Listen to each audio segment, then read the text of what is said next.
Mari kita dengarkan bersama sandiwara ketoprak serial radio dengan lakon Haryo Penangsang Gugur bersama seni tutur Wiro Carito.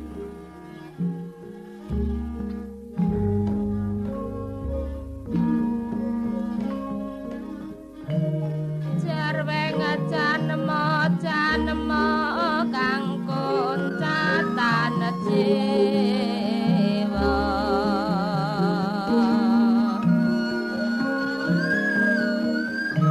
wong prawira mati alapuna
bareng matur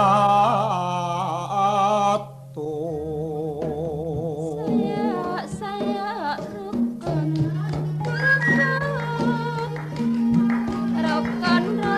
tane sowan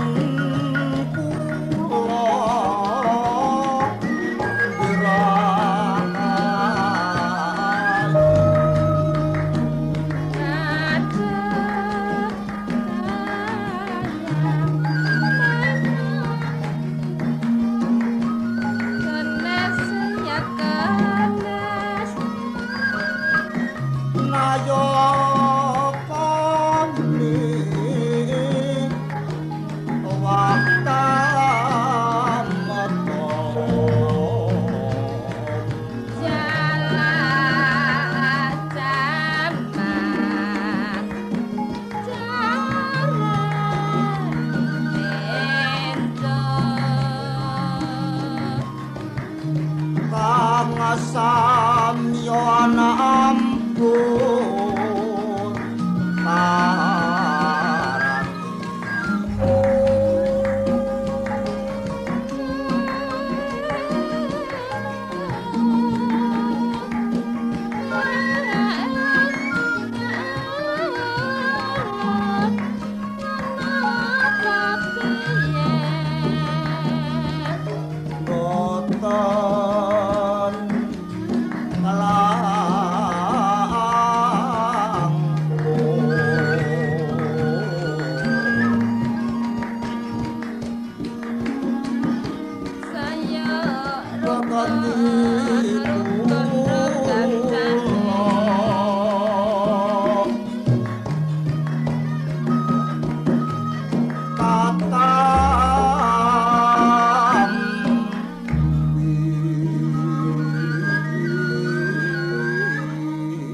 Jebeng riya penangsang nun kula Rama Sunan Kudus wis tak tampa pamujine wong tuwa tampanana Jebeng. Sampun kula pundi wonten ing mestaka mugi dados jimat. Lenggah sing prayoga dhisik ya. Nun ngestokaken dawuh. Taun kula Kanjeng. Kene rada maju kene. Wah. Senajan wis pikun nanging isih ngetokake prasetyane karo Gustimu. Mboten kesupen nyaosaken pangabekti Kanjeng Sunan. Ya wis tak tampa padha-padha ya. Nggih, nggih. Ya wis kaya ngono kuwi senajan kowe wis pikun nanging ora lali kewajiban. Ih kedah sebab kula minangka sesepuhing Jepang Panolan kedah sampun ngantos kula tiyang sepuh nyupekaken. Ya. Kirangkut po? Nggih. Aja ewuh lan pekewuh kowe nderekke karo momongamu. Nggih. Ora ana sing kuciwa to. Pangestu dalem wonten ingkang nguciwani. Pangabekti kunjuk. Ya wis tak tampa pamujiku tampanana. Nggih, kula muni. Linggo sing prayoga ya. Sendika Jebeng bocah bagus riya penangsang. nun wonten dawuh timbalan menapa Rama Sunan Kudus. Saya gedhe rasane atiku. Aku mresani karo sliramu, ketok lemu tetek atimu. Ning senajan ngono aku ya arep sepisan meneh takon kepiye sing dadi karepmu ing keri sepisan jiki. Jur kepiye apa tok terusake? Rama Sunan Kudus. Pitakenipun Rama Sunan Kudus kasebat merangi tatal wajar wurian. Iya. Lu sampun matur mawula-wali Rama. Sak samunipun ingkang putra Riya Penangsang mangertos sejarah ing Demak Bintara. Iya. Keberanang ing manah kula boten ingin dipun duwa malih. Kula kepingin dados ratu wonten ing kraton Pajang. Iya. Ning sebab menapa Rama? Saben-saben kula badhe juwing-juwing Sultan Hadiwijaya panjenengan tansah nyengkah utawi tuwuh. Yektinipun kula namung badhe nyadong keterangan. Sejatosipun Rama Sunan Kudus menika tresna lari batus menapa mboten kaliyan Kang Putra Riya Penangsang. Donya tekaning akhir, lahir tekaning batin, niku setya karo kowe. Ora bakal ming neng lahir. Apa meneh kowe duwe kekarepan sing bener kaya ngono. aku tansah jumurung. Nanging ngono Rya Penangsang. Lha iki. Lek kumbaleni meneh kuwi mergo aku wis kongkonan karo bocah Kabat supaya tak kon ngaturake nawala ana ngersane Sultan Adiwijaya ing Pajang. Ingkang surasipun niwala dos pundi? Sing surasane supaya tak kon rawuh ning Panti Kudus kene supaya arep tak paringi kawruh anyar. Oh, Iki kanggo rewa-rewa aja nganti kawistara ya. Ajen mekaten menika mangke Sultan Hadiwijaya badhe dumugi wonten ing Panti Kudus. Iya. Wah, yen mekaten kesinggihan kepasang yogya sanget.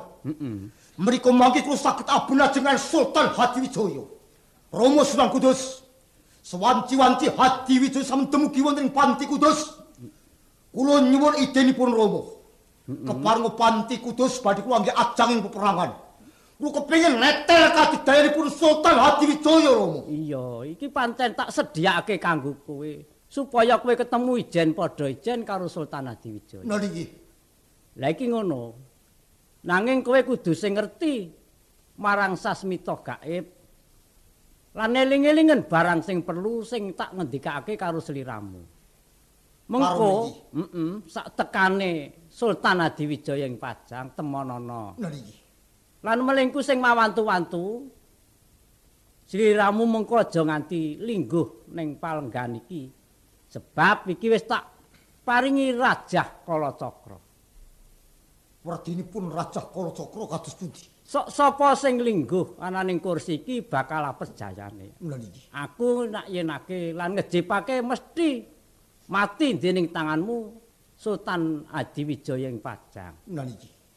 Mula ya eling-elingan semono uga taun lan para sedherek kabeh nek ana laline Gustimu kuwi ya ngelingake. Kula ngemutaken iki. Terus menika mangke wanci-wanci Sultan Hadiwijaya rawuh kedah kula langgahaken wonten ing kursi ingkang sampun isi Rajah Kalacakra menika. On kula direwang ngeling-eling ya on. Kula tansah ngestakaken iki. Rangkut semono kowe. Nggih. Lan kowe kudu sing ngerti marang sasmita gaib. Sak mangsa-mangsa Rama ngendika kowe kudu isa nampa. Karana kula menika putra siswanipun Rama Sunan Kudus. Mesti kemawon kula mangertos tanggaping sasmita gaib. Iki mestine ya dina iki mesti rawuh. Sebab ngestokake marang dawuhku sing lumantar nawala iku mau. Lha iki. Lajeng kersanipun Rama kados pundi? Mula iki wis mengko titiwancine kadangmu Hadiwijaya tedhak menyang Panti Kudus, aku tak semingkir sawetara. Wah, badhe lenggah sesingitan. Ning mangsa bodho tenan ya aja lali karo sasmita kae. Wis eling ya Yon. Nggih, tansah ngestakaken Kanjeng. Sampun ngantos dipun tenggahi.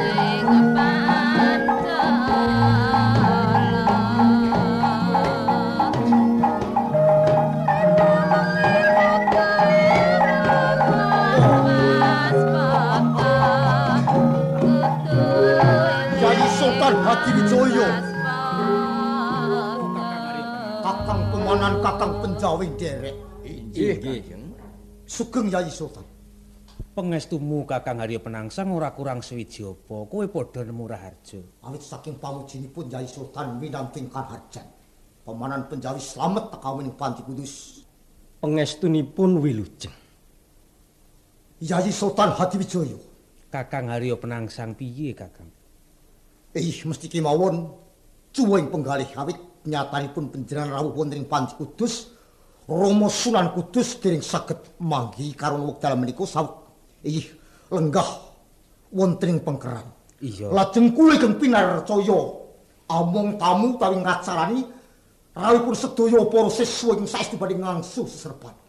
Mila ingkang saking menika Yayi kersanipun enggal tumata palengganing para siswa. Monggo panjenenganipun Yayi enggal-enggal kula lenggah wonten ing kursi ingkang sampun kula cawisaken menika. Sadurunge Rama Sunan rawuh, aku lan sliramu sing kudu sak pejagong luwih dhisik. Iya to, Kakang. Aku mundhis kabeh ngaturmu. Monggo. Lho, Kakang Pemanan. Kula wonten ingkang adhawuh Kanjeng Sultan.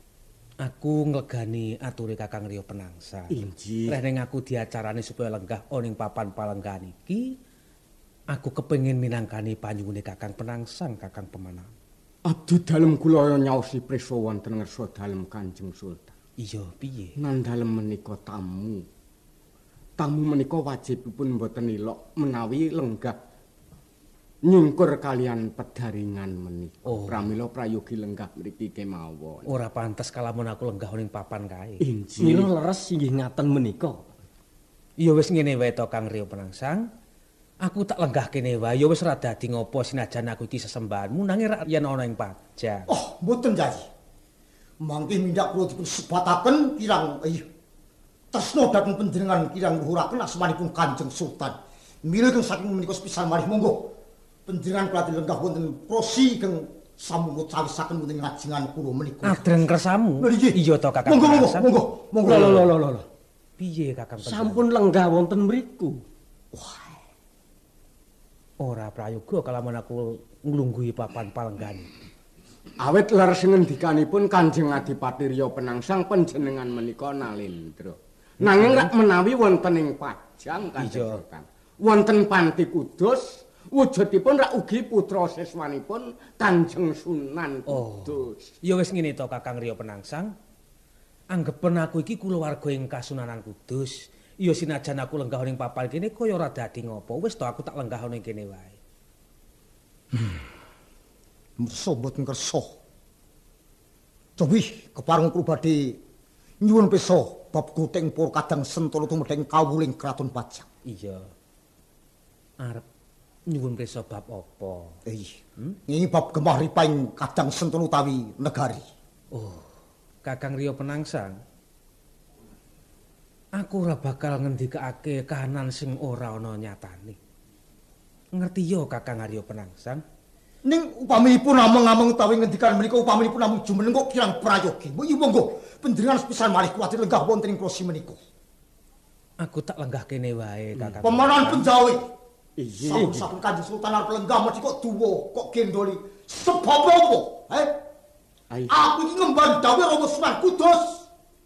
Kula mrayogekaken gandeng menika ratu pepundhen kula. Inggih. Nyuwun pangapunten. Ora dadi kersa panjenengan. Ora dadi ngopo Kakang. Kuwi teng batin teng wae.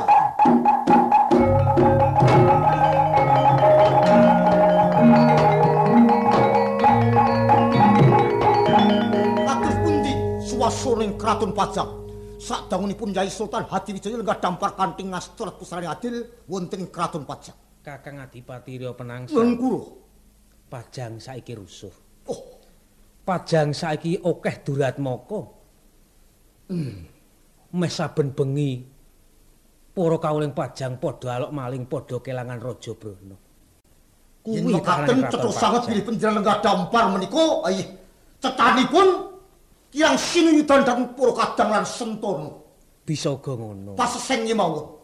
Iki karana kula menika tansah sinuyudan dening kadang Sentolo utawi para kawula. Pramila sadangunipun kula lenggah wonten ing Kadipaten Jipang Panulyan, Yai. Menika gemah ripah Toto Harjo mboten wonten duratmaka ing damel kisruh wonten ing Kadipaten Jipang Panulyan. Mbuktekake yen Kakang Arya Penangsang sinuyudan para kawula. Niki. Nanging ngerti ya Kakang Adipati Arya Penangsang. Maling sing padha kecekel ana ing tlatah Pajang iki dudu kawuling Pajang.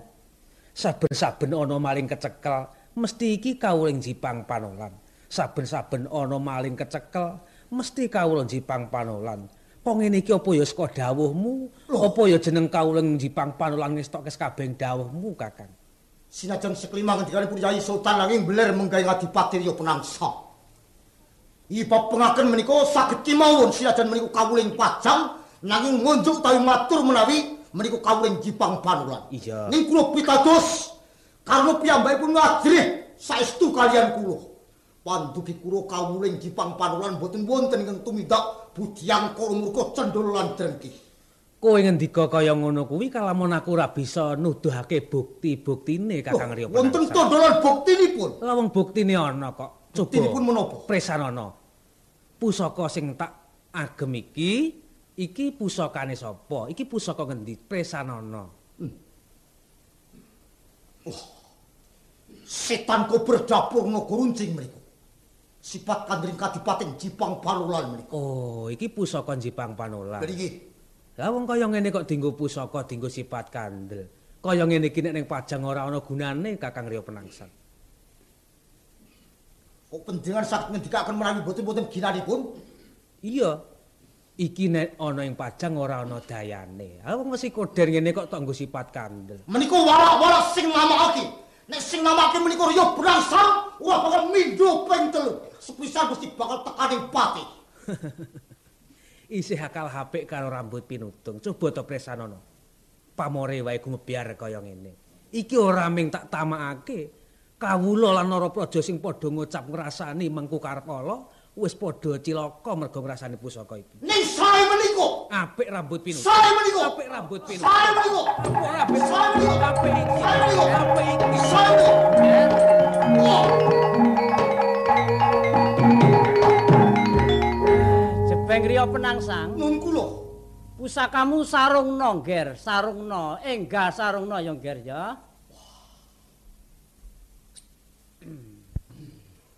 Piye kagol meneh. Wis ora genah. Wis Nyuwun pangapunten Rama Sunan. ya. Wah, Sowan kula wonten ing Panti Kudus kurang subasita. wis ora dadi ngopo. Wah, wis rak wetara ta iki mau. Inggih sampun sawetawis Ya Rama. wis. Sing gedhe pamengkumu. Iya. Liramu rawuh aku ora iso nemoni. Wah, mestine nampa nawala sing kunjuk ana ngersamu saka aku. Inggih. Sowan kula wonten ing Panti Kudus. Mestinipun kula lajeng ngadhep Rama Sunan. Ewa semanten sak sampunipun kula mlebet wonten ing Panti Kudus Rama Sunan boten ketingal lenggah. Nah ya wis dilalah wong ki kenaning kleru ki pancen ya nyata. Jebul iki dina Taliwangke. Aku ya nyuwun pangapura sing akeh. Kleru lan kelimput dinane iki dina Taliwangke dadi ora dina iki. Oh. Sok Inggih. sasi keri wae sliramu tak aturi meneh. Iki bab sarasian dibatalake. Menawi ngaten boten estu dinten menika maringi piwucal. Oh ya wis ora becik dina iku ora becik. Kakang Pemanan lan Penjawi. Kula wonten ingkang Rening ora sida nampa wulangan saka panjenengane Rama Sunan Kudus. Ayo enggal-enggal nyuwun pamit. Kundur ana ing Kraton Pajang. wae Jipang monggo kula dherekaken Adipati. Apa arep ngendika apa? Rama Sunan. Indra Praja. Arep apa? Rening kula rumaos kanggenan pusaka. Ingkang pusaka menika menawi wonten Pajang boten wonten ginanipun. Iki Ingkang menika monggo Rama Sunan, mbok bilih wonten ingkang kagungan kula aturi bangsulaken wonten dhateng ingkang kagungan. Ya, wonten Pajang boten wonten ginanipun kok Rama Sunan. ya tak tampani engko nek ana sing aku ya tak paringne. Inggih, nyuwun pamit, Rama. Ya, nderekake Ayo, Kakang sugeng Pemanan Cak. Penjawi. Pemanan Penjawi ya.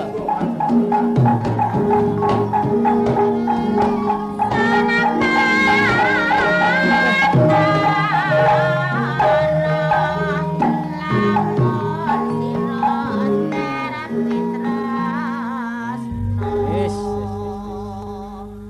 Ngopo kowe kok kaya ora dadi kersamu? Kene to. Kok njur mirang-mirang ngadep karo wong tuwa jare kaya Rama Sunan Kudus. Boten perlu panjenengan ngrampik kalian Adipati Rya Penangsang. lho. Gina menapa kula dadi wonten Panti Kudus mriki? Anggen kula nyembah sungkem wonten ngarsa panjenengan. Menika yektinipun kula namung tansah ngugemi ngendika panjenengan. Ya. Ning wekdal menika ketinggal sanget awon ing kebrabian panjenengan. Lho, kok nganti tekan semono kowe Jebeng? Ingkang kula ajab benjang menapa kok kelampah ablah dengan Sultan Hadiwijaya. Menika wau kelampah. Meh pecah upami panjenengan boten rawuh kanthi nduwuh. Mbok ya nganggo disuda to. Lemu panas baran ki sudanen.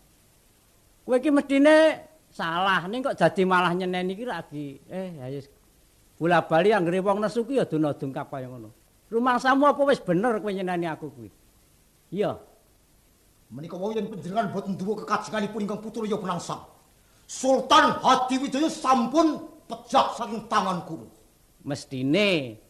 Ha iki aku arep takon. Njur aku mau oleh ngopo sadurunge aku ninggalake pendopo kene, ora? Oleh ngopo aku? Kula kedah mangertos sasmita gaib. Sing ping pindho. Iyi. Sampun ngantos kula nglenggahi krosi keng isi Raja Karajaga. Aku kok dadi metengkreh nang kono. Ora.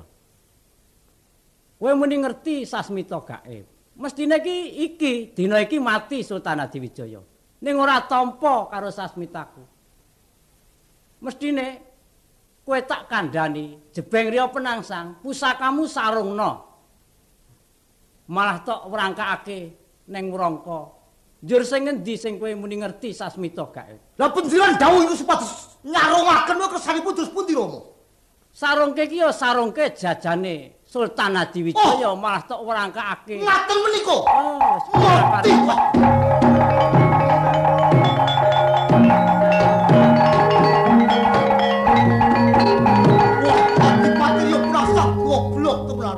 Aku bodoh aku on. Romo. Piye to kepiye? Upung dereng tebih badhe kula jangkah wekdal. Ger. On, tegatono.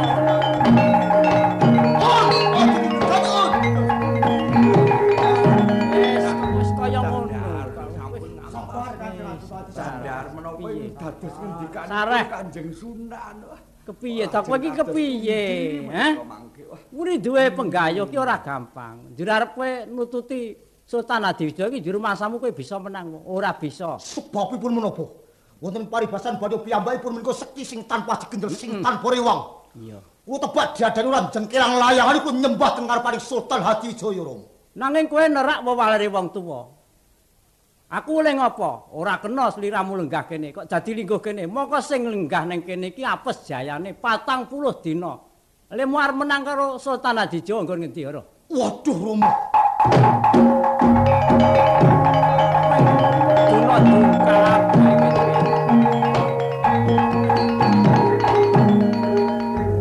kaya ngono to jebeng.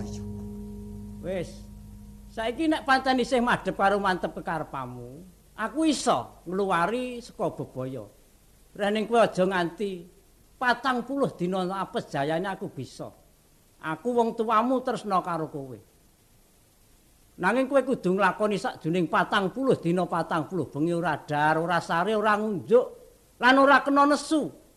Nek wis rampung 40 dina mangsa burung kowe mesti menang, mesti mati Sultan Hadiwijaya ning nek manut ngendikane Rama. Badhe awrat kados menapa bab pragat lan syaratipun kepesuk badhe kula lampahi. Wah, iya. Kula nyuwun pamit wangsulan Ya, Kadipaten kurang Jipang Panulan. sare lan kurang datak. Sangokake karo sliramu. Taun utawa wis ora mangsa. Kula nyuwun pangastu Kanjeng Sunan. Kanjeng Sunan. Ya sepisan meneh dieling-eling sing tenanan jebeng griya penangsang. Wong tuwa rina wengi tansah memuji kalau kaleksanan sing dadi penjangkamu. Iya. Matur nuwun sanget. Wis ayo Un, ayo Un. Kula nderekaken Sepisan mari.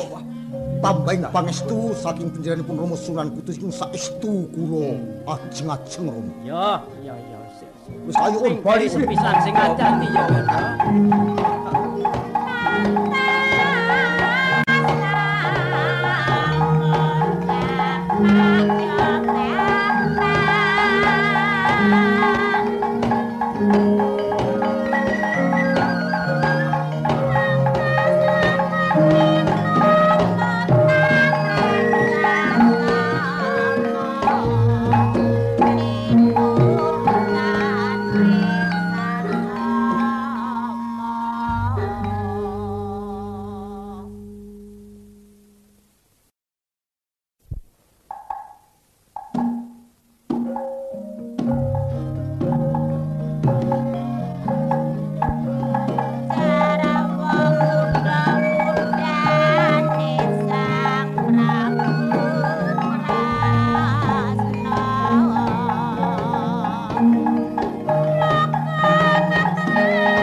Mboten remen kok Bibi, kula mapan wonten Gunung Danaraja mriki. Inggih kondur kemawon Bibi, monggo kula dherekaken Bibi. Semangkin lan prihatin. Kula Bibi. Aja kaya ngono, Nggir, pamutahmu.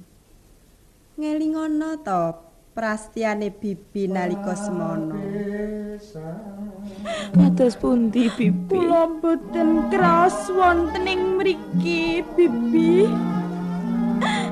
Coba to yen kowe padha kelingan. Sedane Rama lan ibumu iki karana dikerenah. Yayi Adipati Rya Penangsang kula Jongger. Inggih, Bibi. Ya dikerasan-kerasan ke kowe mapan ning ngereng-ngerenging Bukir Danaraja. Sebab prastiane Bibi ora pati-pati mudhar nggonku semati. Yen durung kelakon jamas arahe Yayi Adipati Rya Penangsang apa meneh kaset mustakane Yayi Adipati Rya Penangsang nggih semangkin Ora pareng do muwun kok malah panjenengan menika damel sedhipun ingkang Bibi. Piye to yo? Mergo atiku ora seneng. Lan aku mapan ana ing Gunung Danaraja kene karo kadangku sing tak tresnani prihatin rewel terus jare yo. Oh, menika klentu. Mila ingkang Bibi ngantos mesu budi wonten sakinggilipun Nerdi Danaraja. Iya. Sak perlu mrihatosaken dhateng panjenengan sekalian. Menapa panjenengan boten nemo dhateng ingkang Rama utawi ingkang Ibu ingkang sampun seda seserimputan jalaran saking pitenahipun ingkang Paman Harya Penangsang. Ayo kowe kudu kang bisa lho yo nggonmu momong bendaramu sak kloron. Inggih, yen ora iso nggonmu padha kundur kemawon Bibi. Pamut ae arep nyun kundur bae. Inggih panjenengan dalem Kanjeng Ratu ingkang penggalipun sabar. Jer menika yuswanipun dereng sepintena Kanjeng Ratu. Yen aku kelingan kahanan mono, aku ora mentolo yen bocah sak kloron iki nderekke nggonku teteki ning Bukir Danaraja. Menapa ngaten mawon? Sakmenika lelangen pados sekar.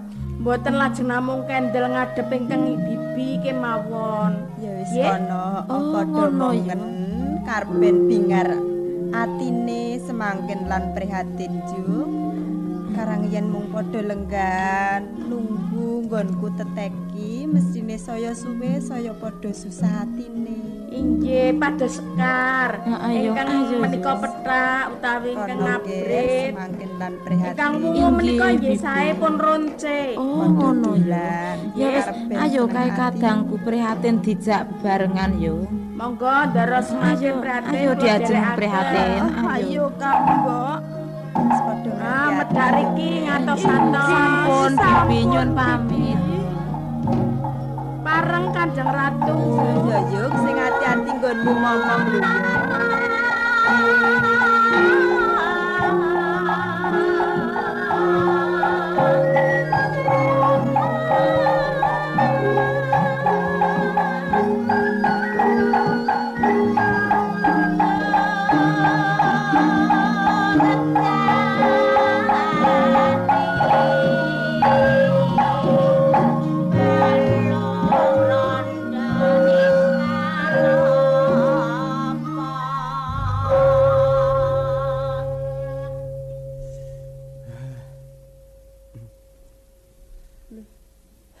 Kanjeng Ratu.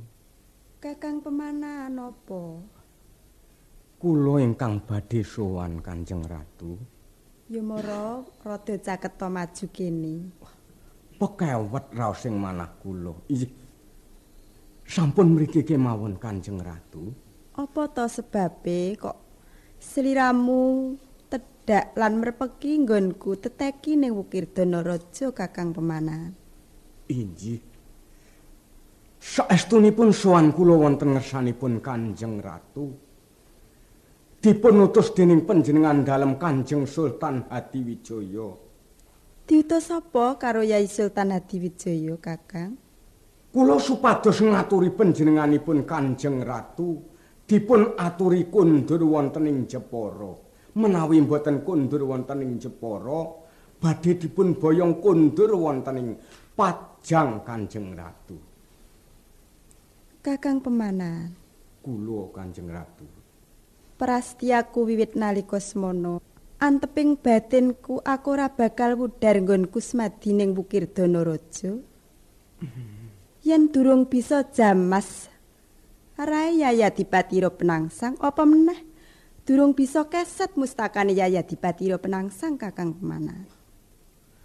Sampunipun sampun cetha anggen kula nampi pangandikanipun Kanjeng Ratu.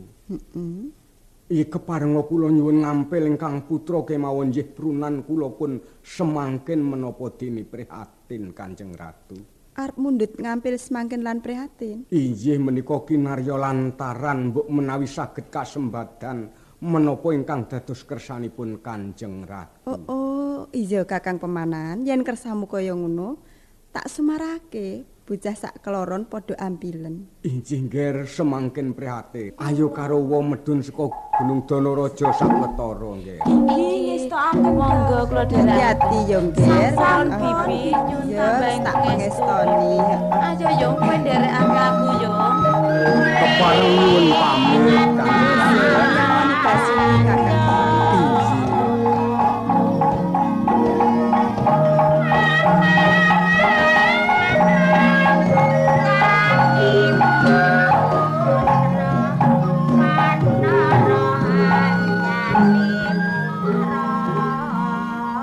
Nderek yo. Aku lho dipun dawuhi kalian Kanjeng Ratu Kalinyamat supados nderekaken ndara kula sekalian. Lah iya bener. Mapan nyatane kuwi momongamu wiwit suwargi panjenengane Kanjeng Pangeran. Inggih. Sunan Prawata. Ah iya Kanjeng, iya. Kowe pangling karo aku ora? Mboten, wong panjenengan nggih kapetang sesepuh ing Pajang. Panjenengan ora anu to Ki Ageng Pemanan to? Oh iya yo. Inggih. Anu namung menika putra-putra ingkang dereng prisa lan dereng dong yen panjenengan tesih kadang piyambak. Iki sapa ta ya? Menika kapetang Wa. Oh, Wa nggih, Wa Pemanan ngaten. Oh iya ya. Terus mangken nggih yen ngaturi nggih Wa. Lah iya heeh yo. Nggih. Ajeng kersa panjenengan kados pundi wa Pemanan? Kepiye to yo?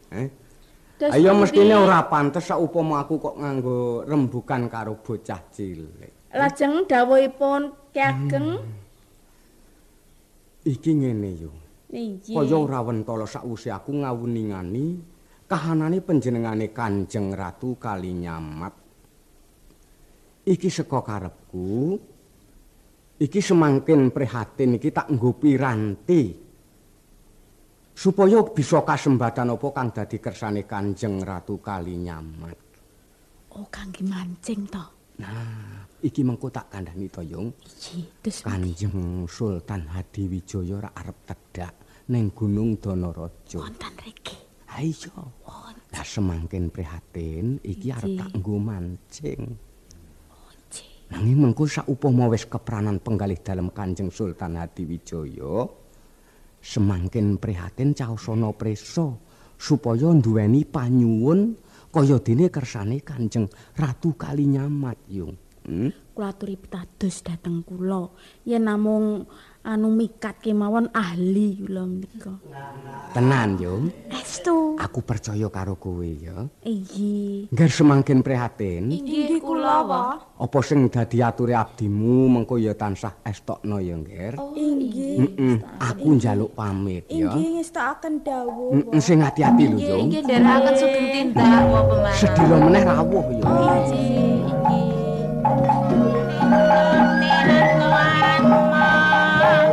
Ngaten piye ya? Piye ya? Kula aturi jumeneng lagi jejak. Iki mengko aku banjur manut kowe, heeh yo. Ngaten nggih kersanipun Kang Wa Pemanan wau. Piye? Menika Kanjeng Sultan saking Pajang rak badhe rawuh. Heeh. Menika panjenengan mikat. Lho, carane mikat njur piye? Supados Kanjeng Sultan Hadiwijaya menika ternyuh penggalipun lajeng asih dhateng panjenengan. Panjenengan rak kepengin mukti kondur wonten ing anu to kasunanan to. Yen perlu panjenengan mangke sowan wonten Kraton Pajang. Acaranipun panjenengan kudu iso menjep. Manjep ki piye coba Yong, coba. Manjep menika nggih lambe menika ingkang sisih ngandhap. Kalian ingkang sisih nginggil menika dipun plesetaken ngaten. Oh. Ngono to. Oh, kuwi le manjep ngono kuwi. Nggih. Yen mlerok menika ngaten nggih. Dados pasuryanipun nyawang kula ning badhe mirsani Kang Rayi wonten sisih penjang menika to. Ana namung nglirik, naminipun mlerok. Coba nek kowe mlerok piye? Oh, ngaten nika lho, ngaten. Kowe mlerok apik banget ngono. Apik menapa wong ra iso bali. Kayak keju coba. Ayo ngene, heeh. Ngene Payung, coba aku tak menjep ya. Waduh, nggih, sampun luwes menika. Kang Rayi. Heeh. Ngene Kang, waduh. Ora menjep kuwi jan jedir ya. Ya piye to Yong, aku wegah nek dicacat. Nggih ingkang sisih menika lho lambe menika rak wonten ingkang sisih ngandhap. Menika dipun majengaken. Ora kok malah sing lambe sisih dhuwur dijokke. Wong ora tau menjep kok ya diajari yo. Kados kula menika lho. Ngono kae diajeng. Ngene ya, Yang. Waduh nggih. Agene ya njur wasis lho panjenengan. Coba le mlerok piye? Le mlerok diajeng. Mlerok ya ngene. Nah, rak yo ngono. Bener ta Yong yo ngono kuwi. Tindakipun ora kena sedal-sedul ngaten. Njur le mlaku piye? Wiranipun nyamping menika, wira nyamping napa nasta. Lajeng setunggal nyangking wiron, setunggal lembean. Coba-coba nek kowe piye? Nah, yen ndara semangkin menika saenipun ingkang blarak sempal. Lembeanipun. Coba contonono, mengko aku tak tiru-tiru kowe. Oh, nggih. Kula aturi semengkir ndak kesampluk. Ya, aku sisih kene ya. Nggih, lho ngaten nika yen tindak. Lho sukunipun nggih pun ngepakaken nggih ingkang alon-alon mboten pun gedrukaken. Oh iya. Ya ngono kuwi. Tangane? Tanganipun nggih ngaten lho ngaten. Oh, apik banget ya diajeng ya. Aku piye, Yong? Penyang jalak drinding tindake. Oh, piye coba? Sajak jundil-jindil kaya arep gejlungup kaya ora ngaten. Ki mah jenengane apa? Jalak drinding. Nek engko kejlungup tenan piye ya? Weh mangke rak Kanjeng Sultan badhe nulungi. Oh, kados-kados mesakaken ngaten lho. Nek upamane kowe le mlaku jenengane apa? Oh, yen kula. Kula menika mboten jalak drinding, Ndara. Macan luwe. Kowe kuwi? Inggih. Glendeh-glendeh sajak ngrangsang. Kaya macan luwe. Ya wis, heeh ya wis ngene ya Yung ya. Ning mengko nek mbok menawa kleru kadangku diajeng prihatin dikandhani. Ngaten nggih. Titikanipun Kanjeng Sultan rak dereng prisa to. Piye to? Yen rawuh menika ngagem kuluk Kanigoro. Oh, ngagem kuluk. Nggih kados ingkang Rama tindak sowan wonten Pajang menika lho. Oh, nggih, lajeng mangke ngagem dodot pun sampiraken asta kiri. Lajeng asta kanan lembean ngagem selop nggih. Wonten ingkang nderekaken. Oh, ngono kuwi. Nggih. Ngasta kecoan ning nderekaken kalian song-song. Dadi mengko menawa rawuh kowe ya kudu ngaturi presaku. Kula tentu sesingitan mangke mindak kula wonten iki ngawon-ngawoni nggih. Aja dadah ya Yung ya. Nggih, wonten iki nggih Ndara. Aja dadah tenan lho Yung ya. Mboten kalian ngasta sekar mangke kajengipun gondo aro. Iya, wis ya diajeng golek kembang dhisik. Kembang lho. Kembang kula kae pitik dhisik ya. Ndek.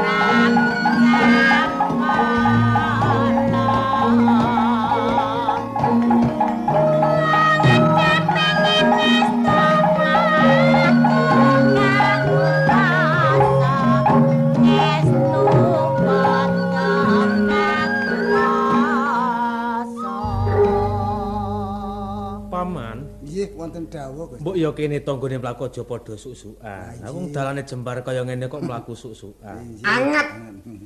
Nggih. Suk-sukan anget. Dawuh. Ado maju kene. Aja menika Kanjeng Sultan. Sing jumeneng endi? Wis gek cobi. Sanu maceng, lajeng menjep.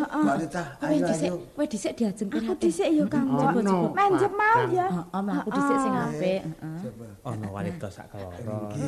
Ayu-ayu rupane, Mas. Samangka sawet nggih. Saiki aku ya. Lari-lari sedaya. Iya. Aku saiki tak mlaku. Yang menika. Panjep kae. Kowe iku nek mono wong menjep aja meneh kok wanita kemu jaran menjep. Iku kok jalma kamu nek kono mau monggon jalan tok iki nggon putri ayu. Nek jaran sing menjep ki ya kebangetan. Lah lho Kakang niku. Saiki tak plerokane yo, Mbok. Heeh, kono maju meneh. Wah, plerokane. Wah, penyampun pleroke sampun Gantese ingkang wanita menika. iki plerokane. Sing dipleroki aku. Plerok kuwi lho tujuan ki beda. Lho, genane nggonku ngono kok tak becati to. Wong mekong mlebu. Iki lho, manike nyang aku. Wis kae to. Sing jumeneng tengah kae ya yo ya. Sadak geting. Wis kok gergetke kabeh. Mbok coba tok takoni. Mripat Iki wanita ngendi sapa? Mripat iki cumbu ya kan. Iya. Diplerokke lur ki bali meneh. Japi nggih. Takonono. Jeng Kula. Mas Lara. Kula. Bojong semau sing kae ngono kok jebul. Dodol salak nang tasiyun. Takon ki ngene. Nggih. Nuwun Mas Lara. Abdi dalem badhe nungsung pawarta. Panjenengan menika putri pundi? Sampun ajrih wong menika pancen kados ngaten kok. Yen ngomong tanganipun nggih mletot-mletot ngaten menika. Aku wedi jare kae. Badhe nderek mangertos putri saking pundi wanudya saking pundi. Yen kowe takon marang aku putri saka ing negara Ngamarta. Wis to Mundura tak takonane dhewe. Enggak rampung-rampung mengko. Mengko to Nduk, bocah ayu-ayu sak keloron. Anu lenggah nyembah. Heeh, Yong. Menika ingkang paman aluranipun ning menika Sultaning Pajang. Terus panjenengan sampun sumantana sanget. Oh iya, Yong. Kowe wanita sak keloron bola-bali mleroki karo aku. Bola-bali ngenjepi karo aku. Kowe bocah ngendi wong ayu, ha?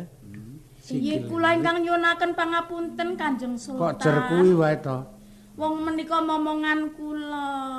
Matur menawi kula putranipun. Sikile merit-merit. Dadi ya bloko to nek matur. Nggih. Wanita kene ayu ya kaya. Inggih nami kula semangkin. Inggih kula prihatin. Semangkin lan prihatin. Inggih Kanjeng Sultan. Ngendi papan dunungmu wong ayu, ha? Inggih kula putranipun Rama Sunan Perwata. Putrane Kanjeng Sunan Prawata. Menika tilaran. Ini isih kulawarga dhewe. Tilaranipun Kanjeng Sunan. Ngengean dadi ngenge. Ngengean Piye to? Tilaran ki lak ditilar. Ngengean. Putra ki sakwise ditilar sedo iki njur tilaran. Iki basane. Njur kaya pangan wae ngengean. Manung gragat. Semangkin apa dene prihatin? Inggih kula Kanjeng Sultan. Kowe bocah sak keloron durung sepira yuswamu. Kowe padha mapan ana nglengkaing Gunung Danaraja. Arep padha menyang endi, Dik? Inggih menika kula namung lelangen wonten mriki kalian abdi kula menika. Apa kowe wis rumangsa seneng, mapan ana ing sak ngisoring gunung kaya ngene? Inggih remen ya diajeng ya. Iya Kang Mbok. Remen menika rak nek genep 3. Piye to? Dadi bak. Aja kelingan lemu sok kasukan. Cara ngerti apa-apa ngono ya, dikandani bak diajeng. barang. Upama semangkin lan prihatin. Ning aku kuwi duwe rasa pangeman marang kowe. Mbok ya saiki ora padha urip ning ngisoring Gunung Danaraja. Ayo tak boyong kundur ana ing Kraton Pajang. Dipun boyong kados pundi? Dusung. Kowe tak jak kundur ana ing Kraton Pajang. Sesuk sak mangsa wis tekan Kraton Pajang kowe tak pundhut garwa bocah sakloron. Oh, mboten Kanjeng Sultan. Mboten Dereng kertas gak menika kan. Purun. Wah kok ora gelem kok dipeksa. Purun mboten. Lho, Emah kok dadi kowe kok njur takon? Wong digonang kraton purun nggih. Emah. Wis ora gelem. lho. Kowe apa kowe? Kowe golek apa Mbok kowe? ya aja medeni. Aku ya mung montang-manting dhewe bingung. Aku ati kaya anake jerar muring-muring kuwi. Dalammu jenggilengan kaya. Men rada giris. Kula mboten purun Kanjeng Sultan. Sebabe Hadiwijaya. apa to semangkin, ha? Inggih kula ajrih kok. Inggih kula wonten mriki ingkang kula dhereki menika Bibi Ratu Kaliyaman. Rika keh diane. Kok ajrih. Aja tok umuki dian. Aku medine ora mergo peteng kok. Aku iki isih kulawargamu dhewe. Inggih. Ya sinajan aku jejering sultan, nanging ramamu iki sedulurku tuwa. Inggih Kanjeng Sultan. Ayo to, kowe aja wangkol. Kowe tak boyong ning kraton Pajang. Mboten kok Kanjeng Sultan. Iki kok wangkal. Mboten. Jota. Kowe iki ngopo? Wong aku meng mobat mabit ora apa-apa Iku kok kaya nyekel apa ta kuwi? Botol. Arep apa kok kejemir aja. Kowe aja padha wedi. Ya ketoke kaya ngene iki njilma kok. Oh, mboten galah. Ora dipidawe ora nyokot. Anu Kanjeng Sultan menika tesih timur-timur. Kula aturi. Piye to, Iki pikiran tenan. Inggih. Kowe urip ning tengahing alas ning sore Gunung Danaraja iki rak ya ora seneng tatine. Inggih nanging kula mboten sagah menawi dipun boyong wonten Pajang inggih. Dirimuk ta kowe iki sing wong tuwa. Mbok ya kowe iki ngandani. Tenimbang pentingan niku wonten gunung kaya ngeten ora ning mau dodol apa-apa. Ngeten. Kamangka yen wonten kraton niku mendingan mundhut napa-napa enten ngeten Mas Loro. Aku ya gelem. Iya. Aku diboyong ya gelem. Purun. Ora kuat sing mangsuli sing kaya tombrok kuwi. Pokoke wong tak balang tenan. Kowe iki jeneng ndas-ndasi. Kuasane kok sayem lho. Mongso ke Taman Asmara kok dadi kowe sing nyengkleng. Ah sedia kandhane sing kaya ora ngangetke lho. Ora nendra kaya Diajeng prihatin. Piye to kok malah nyekar ya? Mbak aja cedak-cedak. Ora kok. Rak yo kelingan to dawuhe bibi kali nyamat mau. Dipun atos-atos. Iya, ayo iya. Sampun ngaten Kanjeng Sultan panjenengan. nangis sore ngerati. Diajeng iki lho kok dhewe panjenengan iki kudu jawab jare Kang Mbak. Kowe piye to? Mbok sampun ngaten nika Kanjeng Sultan Hadiwijaya. Mboten kok. Kowe iki ngopo to kok njur cerak aku kowe lho wong elek banget kowe. Iki lho, aja cedak-cedak to. Aku ora gelem kok. Iki lho kok cedak-cedak iki. Sambanten to Kanjeng Sultan Hadiwijaya. Kowe gawe kanggo maju apa to? Mah dipleroki. Ayo. Lah kok dadi kowe sing mari iki piye? Lho.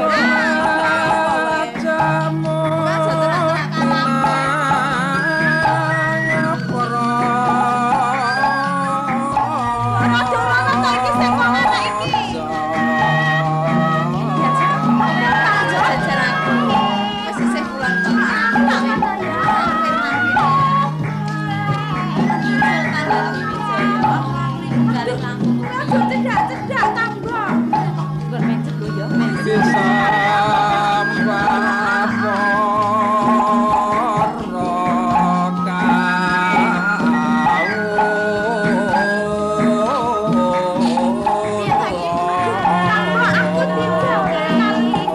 Purun nggih Mas Loro.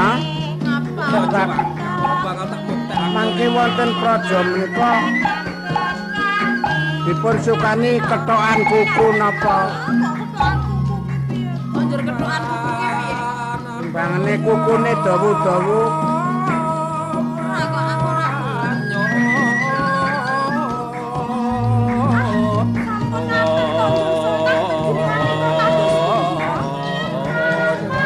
Purun nggih Mas Loro. Kumpung konangan. Konangan piye omong aku Lho kok. tegese konangan wong duwe dhuwit. Ora gelem dibayar. Ora gelem kok diajar. Purun nggih Mas Loro.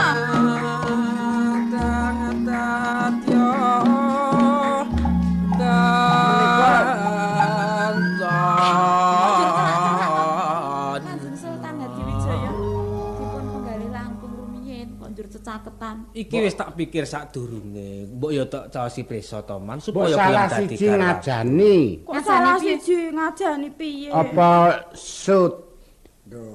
Salah siji sing gelem kowe ku kok mlebu. Kok iki ora gelem kabeh kok dipaksa. Kok timbang dukunke lho. Loh, kok njero kowe kok piye kuwi? Kok didukunke kowe iku. Iso ta dipek bojo ragil ya dukunke ya edan. Iki bocah jek umur ngono ora ngerti Umur ngapa? Mangke nek teng praja pun ajeng njaluk napa? Ya ngono kuwi apik. Alun-alune jembar. Langit dhuwur. Kuwi ngapa lho kok njur ngandhake langit barang? Sumur jero. Nek ana tontonan ngalun-alun ku nunggang trim sing dhuwur nggih wonten. Kowe iki tak kon ngrimo supaya gelem. Lah nggih mboko titik sampean niku pameri sumur to pameri langit ki njur lar gelem kepiye. Lah nek riku mangke larang banyu ra yo kenyut to. Dipun kuaturi menggalih tak kei tempo 5 menit. Wong ora seneng kok dipeksa. Semangkin lan prihatin. Inggih kula. Aja gawe gembung ing atiku. Inggih. Aku ratu kang duwe panguwasa kalamun kagol kekarepanku aku tegel midana marang sak sapa wae. Kula mboten purun kok Kanjeng Sultan. Kowe ora gelem tak boyo. Mboten. Oh, bojo wis makan.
Semangken prihatin. Inggih. Kula Bibi. Ana apa kok padha mlayu-mlayu? Aduh, nyuwun pangapunten Kene-kene caket karo Bibi. Inggih. Dodolanan rak ya padha seneng to atimu. Kang Mbok, matur aku wedi. Oh iya, heeh. Inggih, saderengipun nyuwun pangapunten Bibi Ratu kaliyan. Ora apa-apa napa, Nggih? Inggih, kula wonten sikiling Gunung Danaraja kaliyan kadang kula prihatin. Lelengan kaliyan ingkang abdi menapa Bibi? Karo biyo ngemban. Inggih. Ana apa to? Kok lajeng menika Kanjeng Sultan Hadiwijaya rawuh wonten sikiling Gunung Danaraja Bibi? Kersane Malah badhe mundhut garwa kaliyan kula. Inggih, Bibi. oh arep mundhut garwa kowe sak kloro. Inggih. Hanjur piye kowe padha sagu apa ora? Kula mboten sagah lajeng kula mlajar wonten ngersa panjenengan menika, Bibi. Ya wis kene. Kene neng wingkinge Bibi kene. Inggih, kula ajrih lho Bibi. Kene diajeng kene. Wis ora apa-apa, wis engko cukup Bibi. Oh, nggih semanggaaken panjenengan Bibi.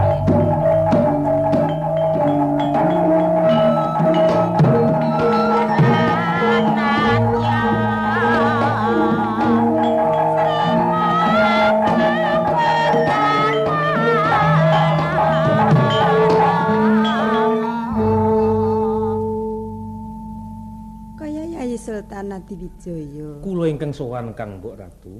Tedak ana wukir Danaraja, ana wigati apa Yai Sultan? Saderengipun kula matur, kula ngaturaken sungkem Kang Mbok. Tak tampa Yai. Pangestuku wae kanggo sliramu Yai Sultan. Kula pundi saengga jimat. Atimu padha nderek to. Menika wonten menika kula Kanjeng Ratu nyasaken sembah pangabekti konjuk ngersa panjenenganipun Kanjeng Ratu ndadosna jimat gesang. Kula dangu mboten sowan dhateng panjenenganipun ngersanipun Kanjeng Ratu menika kokokan pendamelan menika pokokipun kagungan yatra. Pokok jero kae ora jamak ditimbali Kanjeng Ratu. Nggih sembah pangabekti Kanjeng. Matur kok dawane ora karu-karuan kok njur pepuntone njaluk dhuwit. Yen inti. Karo duit kok ra lali to kowe inti sari. Dek Le, kowe kok wah Napa? nyaosno sembah pangabekti. Nek ditimbali ku ya ora wani matur kok. Paman. Kulon. Kok ketoke gembira atimu nderekke Yai Sultan Adiwijaya. Inggih. Nah, rumiyin kula nyaosaken sembah pangabekti Gusti. Genep aturmu. Nggih. Tak tampa, Paman. Nggih. Pangestuku wae kanggo kowe ya, Man. Wah, nggih grawalan anggen kula mundi. Wah, kasar banget. Grawalan ki nek ra wong golek sawur paene. Ming pangabekti ming pangabekti kok grawalan omong ki sing sastra. Wah, sastra meneh. Inggih. Kula tampi tangan kalih ndadosna jimat kula. Tra. Tra kepiye? Sastra kuwi. Sastra. Sastra. Lah wong kowe iki mung kapinujon kok adate ya ora bener. Adate niki sepener niki. Kang Mbok Ratu Kalinyamat. Apa Yai Sultan Adiwijaya? Sak sampunipun kula benajeng kalian Kang Mbok Ratu Kalinyamat. Kula nyumurepi raganipun Kang Mbok Ratu Kalinyamat rumaos welas tanpa alis. Mbok inggih ya Kang Mbok. Dinten menika mugi kersa kundur wonten ing Jepara. Aduh Yai. Tenane mono aku ya kepengin kundur. Namung ngreh ning aku kelingan lelakon kang sepirang-pirang wulan kepungkur. Prastianing batinku aku ora arep kundur Yai. Yen durung kelakon panjangkaning batinku. Kang prastiaku nalika mbiyen ora pati-pati kundur saka Wirdanaraja. Yen durung kelakon jamas rae Yai Adipati Rya Penangsang. Apa meneh kaset mustakane Yai Adipati Rya Penangsang Yai? Anggenipun dawaken prasapa mboten badhe kundur wonten ing Jepara. Heeh. Mbok inggih kersa kundur wonten Pajang kemawon Kang Mbok. Ora Yai. Yai Sultan Adiwijaya. Kula Rening wis kaweca aturku marang sliramu Yai. Senajan ana kahanan kang kepiye wae ora arep aku kundur. Tenane ana apa Yai? Sliramu merpeki nggonku teteki ning Wirdanaraja. sepisan kula kapang dhateng Kang Mbok Ratu Kalinyamat. Ngono to. Kaping kalipun kula mbujung dhateng anak kepenakan kula piyambak inggih semangkin kalian prihatin. Inggih waleh-waleh menapa. Kersamu ana apa Yai Sultan? Sak sampunipun kula pinanggih wonten sak ngandhape ngerti Danaraja. Ra sing manah kula rumas kepranan dhateng ingkang putra kekalih semangkin menapa dene prihatin. Ingkang menika Kang Mbok. Kepareng ingkang putra kekalih kula suwun. Kula boyong dhateng Kraton Pajang Kang Mbok. Atak suwun kondur menyang Kraton Pajang. Inggih. Oh iya Yai. Yen aku mono sewu jumurung. Nanging rening iki babakan bocah sak kloron ya ana. Upama aku nyasaki marang Yai Sultan Adiwijaya, nanging yen semangkin lan prihatin iki ora gelem, ayo aku ora bisa to. Luwih prayoga Yai, reh ning wis padha enenge, sumarah padha tarinen dewi-dewi. Piye semangkin lan prihatin? Inggih, kula matur nanging saderengipun nyuwun pangapunten Kanjeng Sultan Hadiwijaya. Kene-kene padha maju kene, matur dhewe karo paman. Inggih ngaten Kanjeng Sultan. Kula sagah dipun boyong wonten Pajang lan kula sagah dados garwa panjenengan. Nanging menawi Kanjeng Sultan Hadiwijaya saged nyedani Paman Harya Penangsang. Ngono panyuwunmu. Inggih. Kaya ngono to, Nggir. Apa bocah sak kloron uga padha duwe panyuwun kaya dene sing wis diaturake ning ngersaku. Inggih, Kanjeng Sultan. Kang Mbok Ratu Kalinyamat. Apa Yai Sultan Hadiwijaya? Adrenging raos katresnan kula dhateng ingkang putra. Enggal-enggal kula nyuwun pamit. Kula badhe minangkani panyuwunipun ingkang putra kalih. Oh iya Yai, heeh. Mugi-mugi kula saged nyedani ya Kakang. Menyangoni Basuki Yai. Lan kula enggal-enggal mundur, Pak.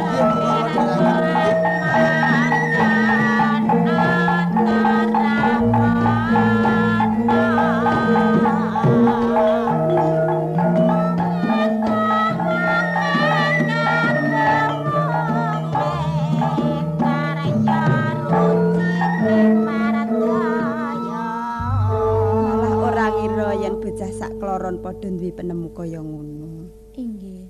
Duh, Kakang Pemanan. kula wonten ingkang adhawuh Kanjeng Ratu. Sapa to kang reka-reka kaya ngene iki mau? Kok ya isa-isamu ngono lho. Nyuwun pangapunten saestunipun menika damelan kula. Kowe to? Inggih Kanjeng Ratu. Kok le bisa-bisamu duwe pambudidaya kaya ngono ya wis to Kakang? Heeh. Inggih. Aku ngaturke genging panuwun. Coba caketa karo aku nyoh. Iki tak paringi agemanku. Ali-ali menjangan bang iki anggo agemen. Oh, matur sembah nuwun iki. Nuwun sawu.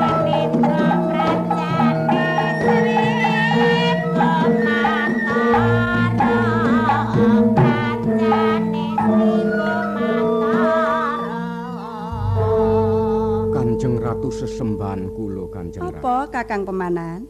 Sasampunipun kula nampi peparing dalem inggih wujudipun supe. Heeh. Nanging batos kula menika dereng marem awit kula piyambak dereng mangertos lajeng menapa werdinipun dene kula pinaringan supe menjangan bang menika Kanjeng Ratu. Lah, tak cosi priksa Kakang Pemanan. Inggih. Sapa kang kanggonan sesupe menjangan bang? Iki kang bisa nurunake sujareng Nalindra. Mula Kakang, sesupe iki agemen. Nurunaken sejarahing Narendra. Heeh. Wah. Matur sanget guming panuwun ingkang kula aturaken wonten ngersanipun Kanjeng Ratu. Merga gedhe labuh labet marang aku Kakang Pemanan. Inggih. Inggih. Gandeng abdi dalem nembe ngayahi wajiban nderekaken panjenengan dalam Kanjeng Sultan keparenga kula lajeng nyuwun pamit Kanjeng. Oh iya Kakang Pemanan, basiki lakune. Semangken prihatin. Kula Aku mundhut pamit marang kowe. iki nderekaken tindak Pemanan.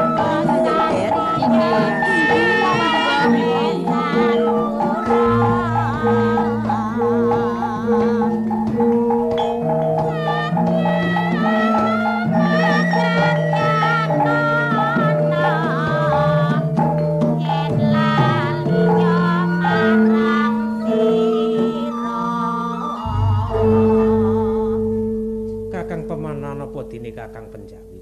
Wonten dawuh Kanjeng. Tujune kowe sak keloron tansah padha nderekake tindakku. Inggih. Upama ora Kakang, tangeh aku bisa nampa kabeh ngendikane Kang Mbok Ratu Kalinyamat. Inggih.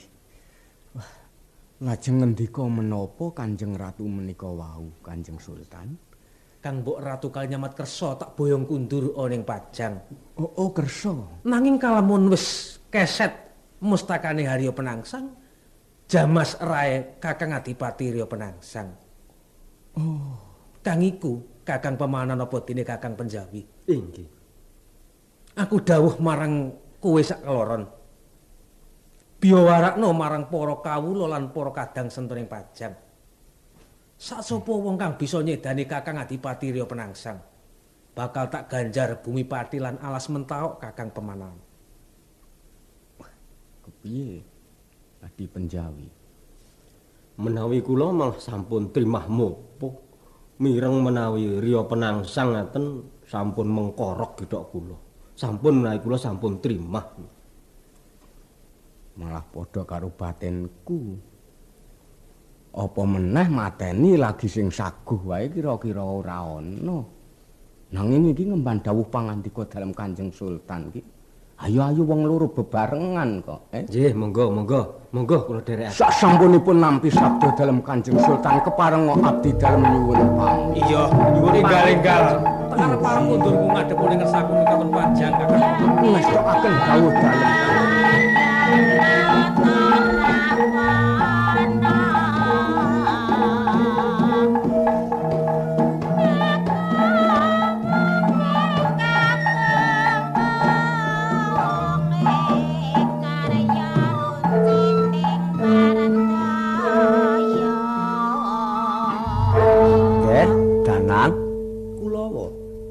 Karang wong urip ning gunung ya Nger ya. Inggih. Ya sing trima pengagem ya sakanane.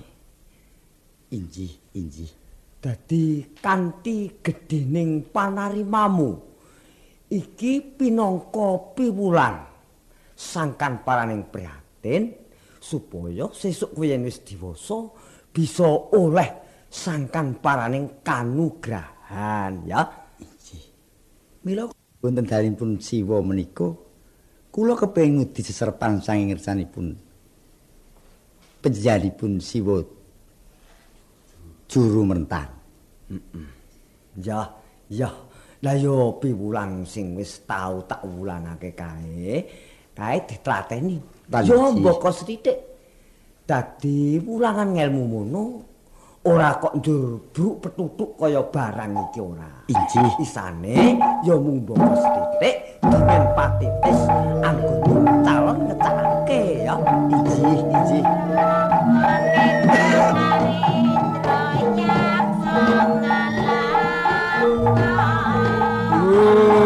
Monggo.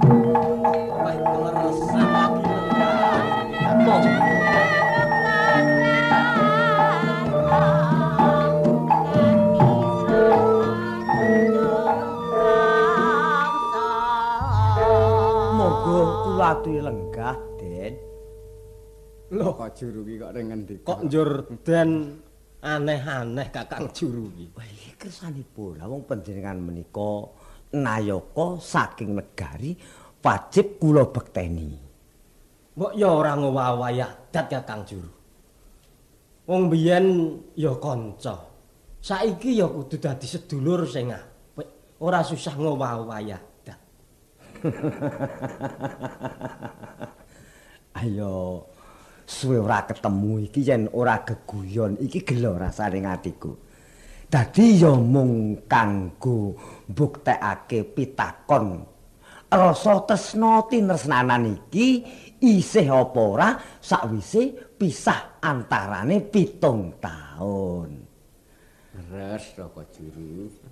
Mung kanggo geguyon kok Adi Benjawi. Menika anak kula Danang Raka Juru. Iya, ayo iki Danang wis semene gedene. Malah sampun ageng Kakang. Iya. Le Danang Kula wah wong tuwa marem. Aku ki saben-saben nonton kahananmu kang tansah nderek ana ngersane wakmu Juru. Ki wis to.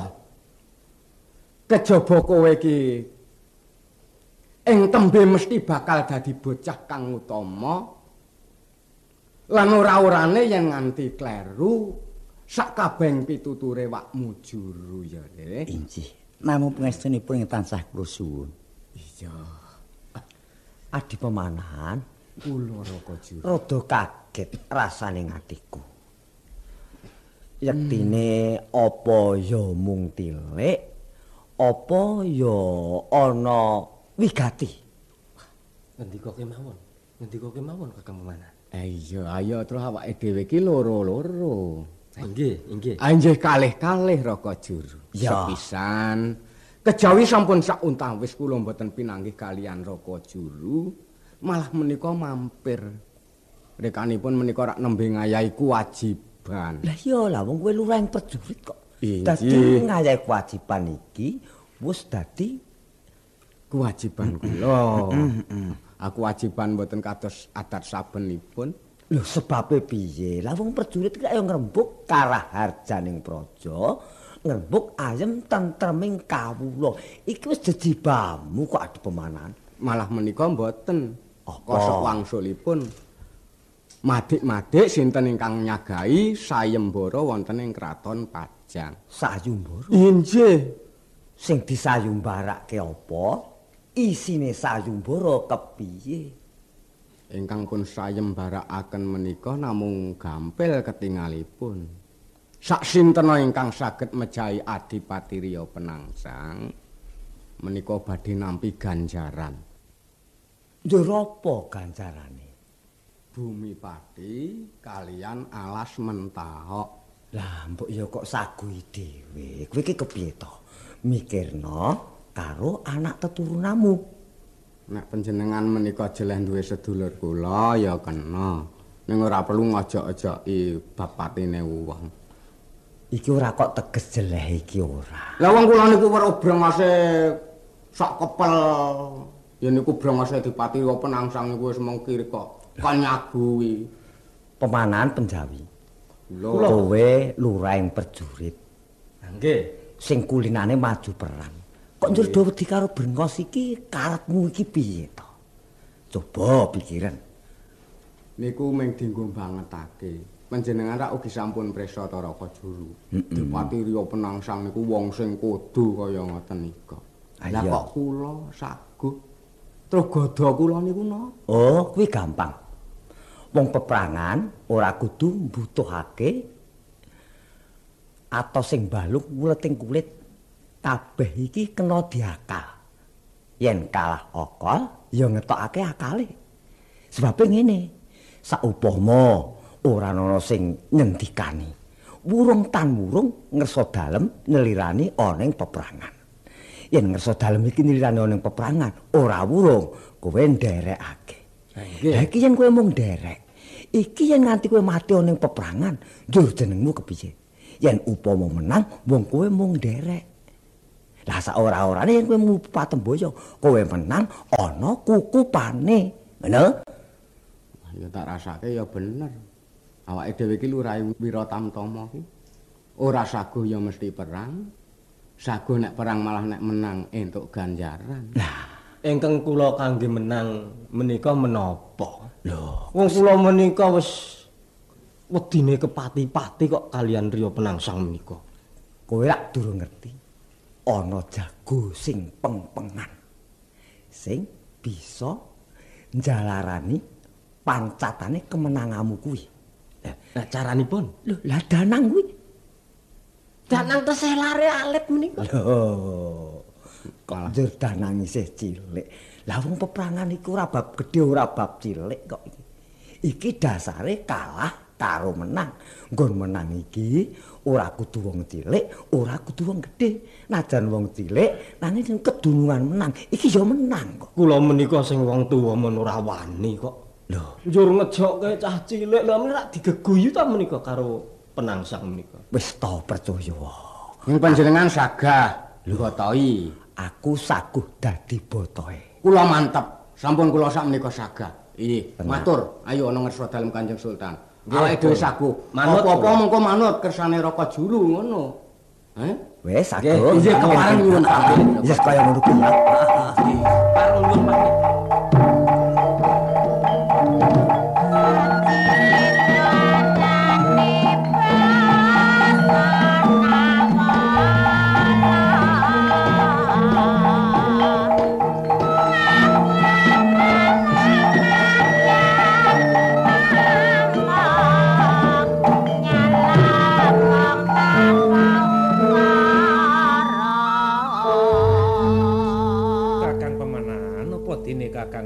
Penjawi. Nuwun kula Kanjeng Sultan. Padha tak aturi mrayogake nggone lenggah. Ngestokaken dawuh.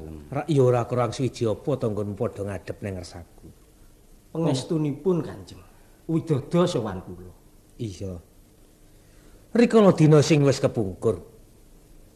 Tedhakku saka Gunung Danaraja aku dawuh marang kowe sak keloron Kakang Pemanahan apa dene Kakang Penjawi. Injih. Kowe tak dawuh mbiyawarakake. Sapa sing bisa merjaya Kakang Dipati Riya Penangsang bakal tak ganjar bumi pati lan alas mentao. Panjenengan iki dina kowe padha ngadhep ning ngersaku kepiye atur pelapuran? Sampun wonten sawungipun Kanjeng Sultan. Ana kawula sing nyaguhi kabehing dawuhku. Wonten. Sapa Kakang Pemanahan? Abdi dalem piyambak menapa dene kadang kula Dimas Penjawi. Kakang Pemanahan? Injih. Ngejak guyon kowe. Lah kok ora biyen-biyen matur ning ngersaku nek kowe saguh mupu sayembara iki Kakang Pemanahan. Estutinipun kepingin neter sepinten prasetyanipun para kawula dalem ing Pajang. Nanging sak sampunipun boten wonten kawula ingkang nyagahi Giri Patemboyo dalem. Abdi dalem piyambak ingkang badhe mupu Kanjeng Sultan. Siwa Ponansa Siwa Ju. Siwa kados Penjawi. Iya nggih. Badhe tindak pundi? Perang. Perang. Perang. Mbok kula nderek. Wah. sampun ngantos tiyang perang menika yen perlu toh nyawa nanging ugi remen peperangan menika rame sanget saking ketabihan menika perjurit menika sampun sami Kakang Pemanan kula wonten ingkang adhawuh aja tek umuki perkara peperangan inji anakku nggir Danang Sutawijaya kula Rama kowe bocah isih timur aja nyampuri perkara iki ya nggir iki perkaraning prajurit sing padha bakal maju ning madyaning peperangan mboten kok Rama yen Rama kepareng kula badhe nderek kalian Siwa Pemanan Siwa Penjawi sampun sesuk ya nggir piye to injih wong peperangan menika rame kok kula remen Rama rame ning peperangan beda karo rame ning pahargyan nggir rame injih peperangan menika rame inggih nanging sampun nderek kula nderek Rama aja ya nggir antar dawuhku marang kowe durung sepira yuswamu wakmu Pemanan lan wakmu Penjawi bakal maju ning madyaning peperangan nyirep angkara murkaning jagat kang dumadi ning Kadipaten Jipang nek kowe nderek iki mundak ngribeti lakune Kakang Pemanan lan Kakang Penjawi mboten kok Rama kula remen sanget miturut pengdanipun Siwa kekalih peperangan menika rame sanget kula mila kepengin saestu mbuktekaken peperangan menika piye Kakang Pemanan adreng panyuwune Danang Sutawijaya ingkang tanggel abdi dalem kula pun pemanahan Kanjeng Sultan bab kasugenganipun Kanjeng Putra Dalem kowe nanggung slamete putraku Danang Sutawijaya injih Kanjeng Sultan semono aku ora bakal negakake marang putraku Danang Sutawijaya Kakang Penjawi kula wonten dawuh manjinga ning gedhong pusaka ing Pajang tumbak Kyai Pleret Punduten inggih ngestakaken caosna putraku Danang Sutawijaya dimen kanggo sifat gandel nggone nderek aku ning madyaning peperangan hati-hati paksa dua Kakang Pemanan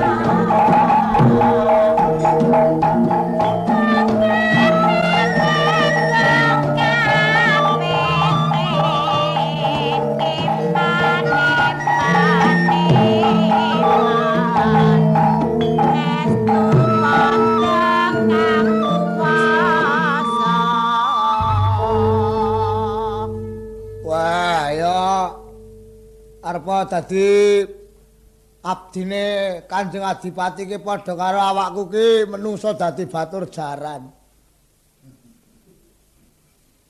Tak pikir-pikir malah sangisore kewan awakku. Akeh bojoku ora tau tak reke to. Aku sing jaran kok ya mesa panas-panas ya tak goleke pangan. Bojoku malah kaliren. Hane ya wis ben ra dadi ngopo perkara bojoku le mati kali rak mergane le susure kolu kuwi. Nek ra dong susu wong senengi nang antukan wis ngemut susur isih ditumpangi susur meneh ayo isih ketumpangan meneh susur. Dadine ya susur telu to. Ayo kolu ayo mesa keporon tiwas. Ya tak ngarit cekak-ceken mbok menawa iki rene agek usume usum kaya ngene. Wah, arite iki jan rada anu tenan garete iki. Rada ningsring arite iki. Kene-kene dole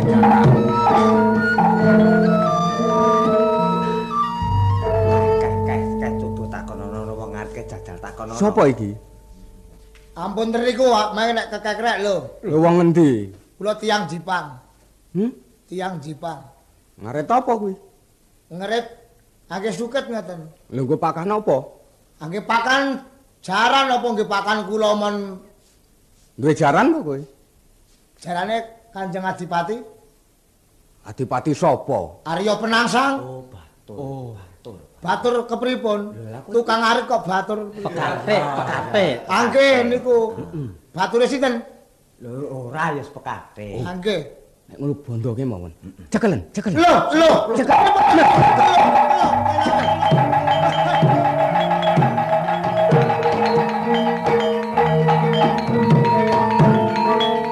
Niki kepripun iki kok dadi kuping kula diperong niku pripun iki? Ben tugas. Walah, dadi atur terangane.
Kanjeng kados pundi Kanjeng? Wah, tak trimo banget.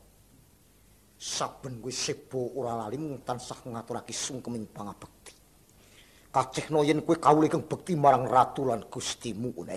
Inggih. Yen puja pangestu kowe kebati tampani ne. Lajeng kula pundi ndadosaken jimat Kanjeng? Kadang sentuning kadipaten Jipang Panulan kadiparan pawartane sedaya para narapraja sentana dalem boten wonten ingkang nglirwakaken dawuh dalem sewanci-wanci nampi dawuh dalem tansah ngestakaken dawuh. Rangkut-rangkit kabeh para sureng-sureng. Padha diprayogake anggone padha sebo ae. On kula coba dikepara maju kene. Inggih. Bejo kemayangan on.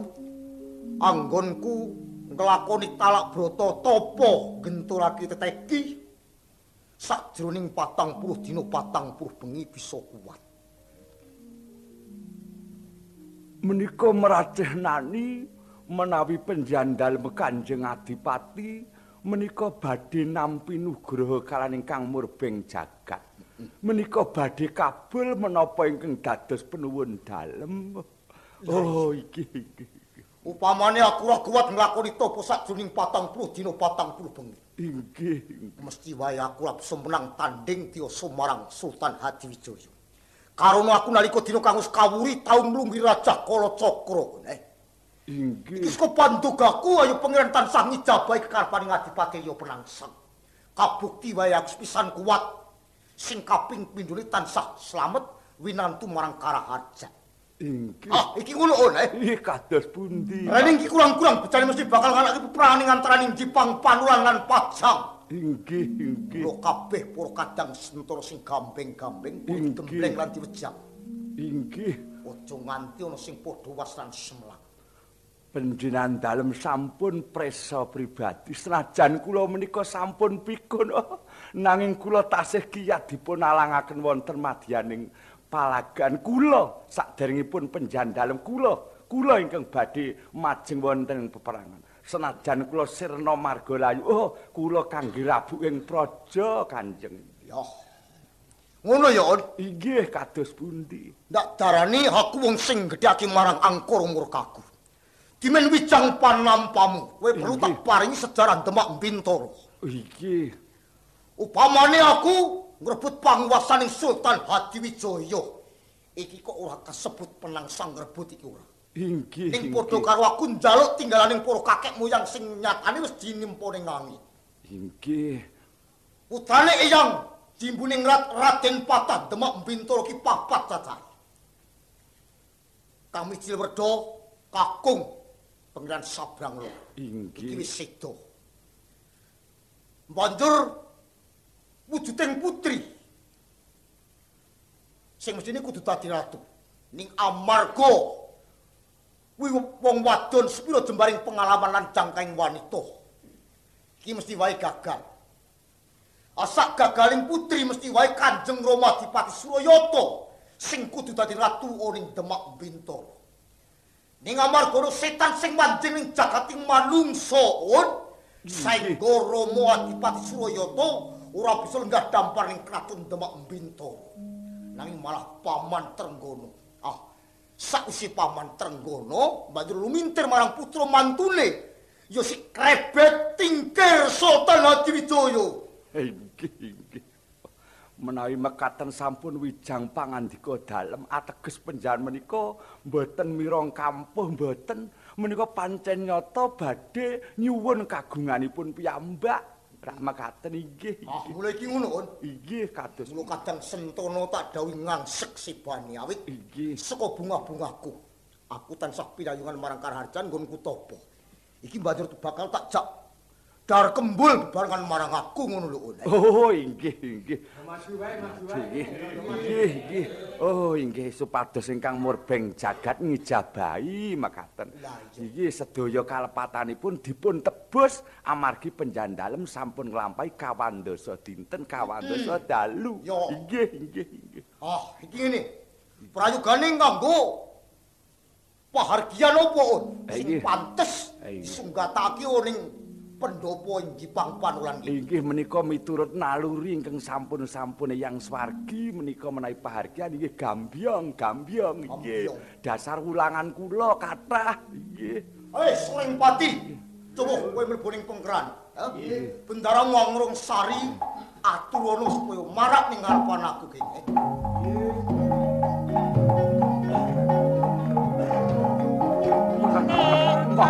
Monggo.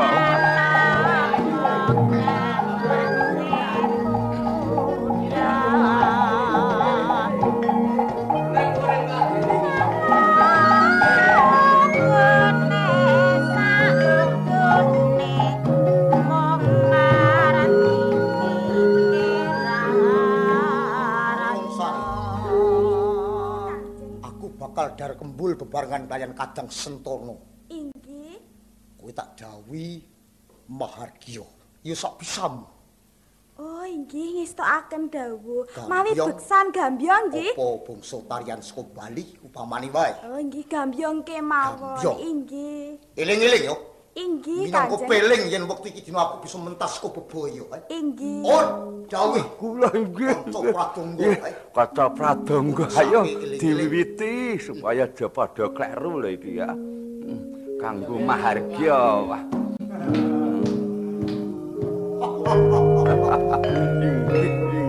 Ayo padha bebarengan ayo padha diombe dadi dar bebarengan.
Diratakake kuwi panganane kuwi panganane iki disebarake kanca-kancamu kae ora.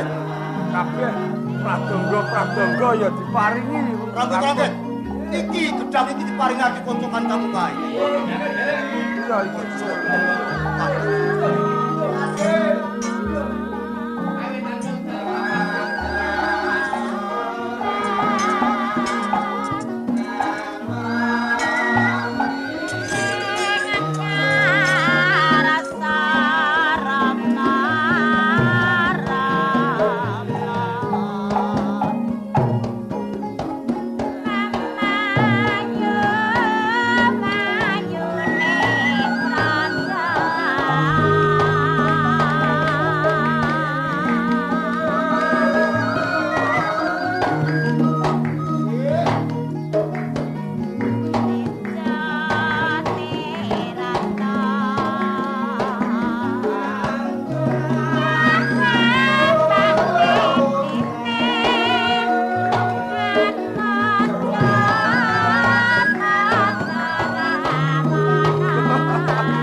Wah, apik.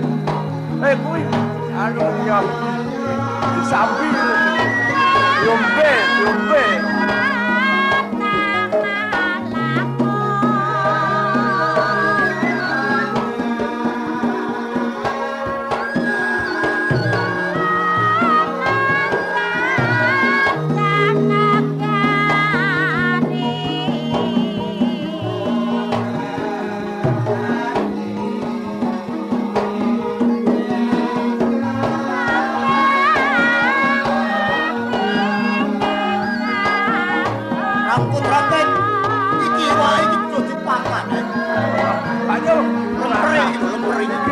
Pangan ora usah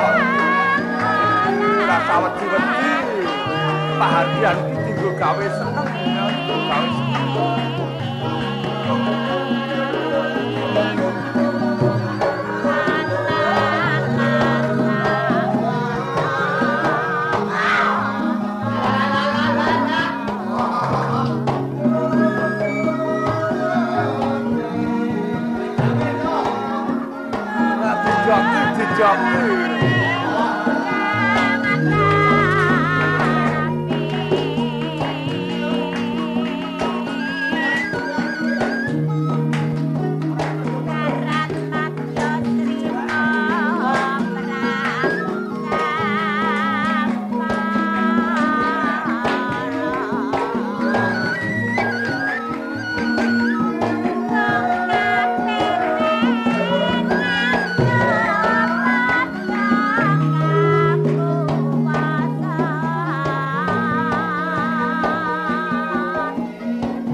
didhawuhi besok Kanjeng Adipati. Kanjeng menika wonten menapa pawongan ingkang sowan wonten ngersa dalem. Abdi njipang panulan. Nggih. Sing nyok ngritake gagak rimang. Ngopo kok nangis, Inggih, kula menika wau samugut. Sakwise Lajeng ngertos tiyang kathah lajeng kula dipun cepeng sirah kula dipun perung kuping kula. Niki kula nggen kuping dinehi layang. Layang opo? Nun, Layang opo? pangapunten pamit temamplaten kuping. Coba kene.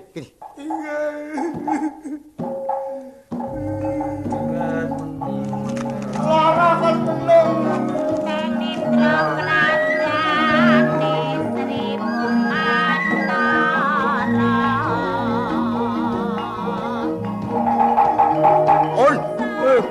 Kanjeng ora sering-sering didhawuhi ngepenake urip padha dar kembul. Padha dikepenake mirengake surasaning layang. Kados pundi surasing nawala kok dados wah mboten kanten-kantenan.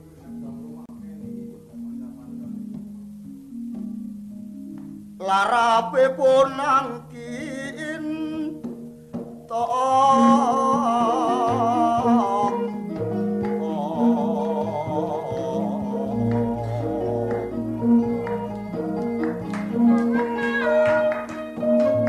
katur penangsang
prawiren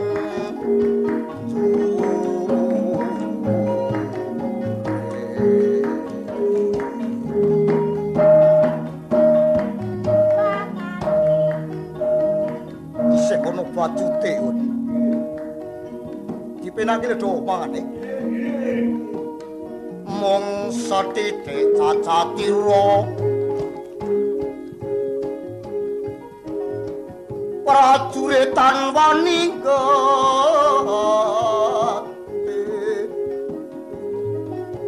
rai gedhek ngaploki mul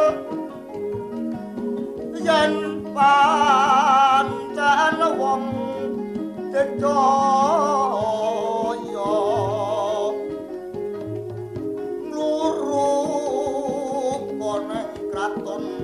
Pajang Ngroyo osak balamu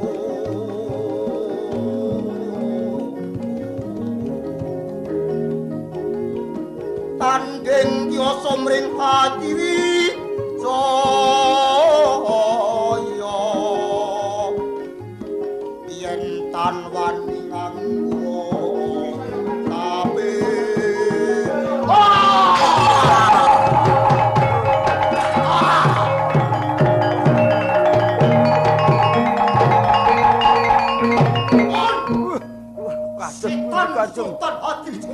kula aturi sabar. Madya adipati yang kurang sak. Oh, nganti koyo lanang-lanang dhewe. On kula rangket-rangket jauhi. Nggih. Ngrakiti kuda gagak rima. Tak tetel kadigdayan koyo ngopo? Kadigdayan Sultan Hadiwijaya. Oh.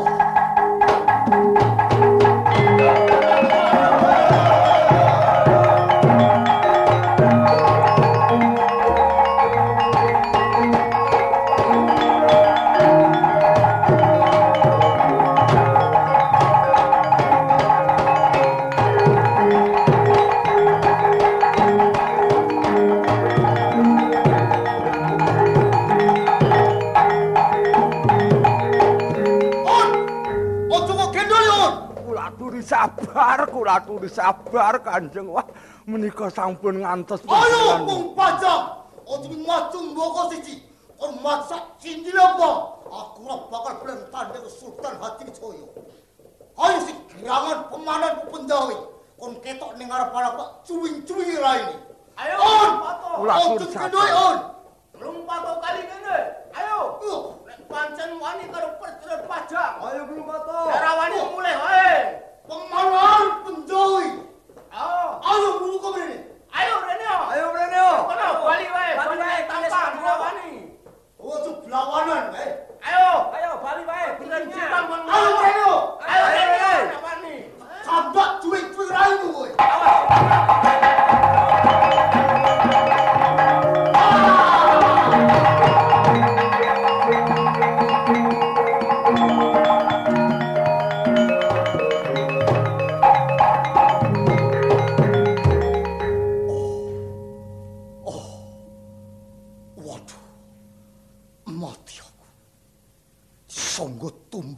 Danang Sutawijaya. Oh, waduh, merobol usus koyo iki. Hamuk Danang Sutawijaya.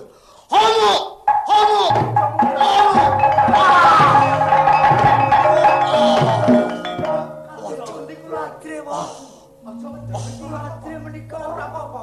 Manon penjawi pedherangipun mesedan kuwi. Wong gerang ngetingkrang wong tuwa panampas kowe. Oh, sing gerangan ngono kowe ngajokake bayi. Danang Sutawijaya bayi wingsore. Itu tandingku. Ayo, tuwa padha tuwa. Nek perlu bapake Danang kono sapecakon karo penaksa. Mungsuh bocah nyatane kaya ngono kok isih sumbar. Ya iki mungsuhmu kok. Aja wedi nggih. Aja wedi, ora perlu wedi ya. Wis ben, ora apa-apa. Danang Sutawijaya, kula wae. Seminggir. Kula mboten, Pak. Ora gelem seminggir. Mboten, Pak. Cadak sikar silamu kowe. Ayo.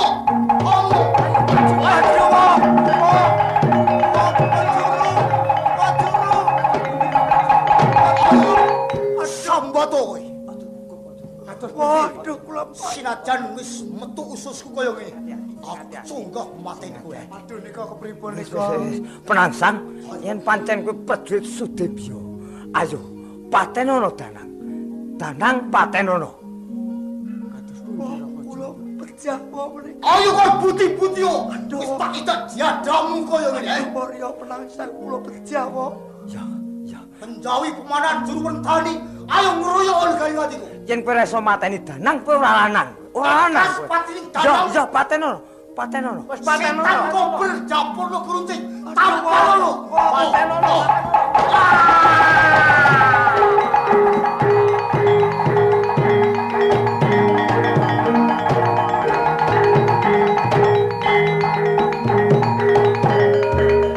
Sampun kelep kemelap sing malah kula. Ya. Kula niki wong sing duwe anak. Patenono kepiye to kersane Raka Juru iki? Kowe ora ngerti. Jaringan wis sumampir ana setan kober. Dadi sak mangsa setan kober iki dilulus, jaringan tak merobol. Pedhot kena kerise niku. Kena pusakane Kakang Juru. Lamun kula sampun kemelap sanget menika wau saged dipun piting.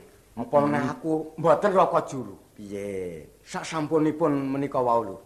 Dipatiria Penangsang. Piye to? Mobrol jaringanipun. Dipun kalungaken wonten Inggih menika wau agemanipun pusaka keris. Iya. Cahayanipun kok ketinggal malah kados dene nggih sae Adipati Rya Penangsang. Mula padha disekseni ya. Kados pundi? Dadi pepeling. Sakwise jaringan sinampirake ana ing rangkaning keris. Inggih. Endah sesawangan. Sesuk yen ana rejaning jaman sing sapa calon dadi manten ditemokke nganggo roncen kembang men kaya Arya Penangsang ya. Oh, roncen kembang manten.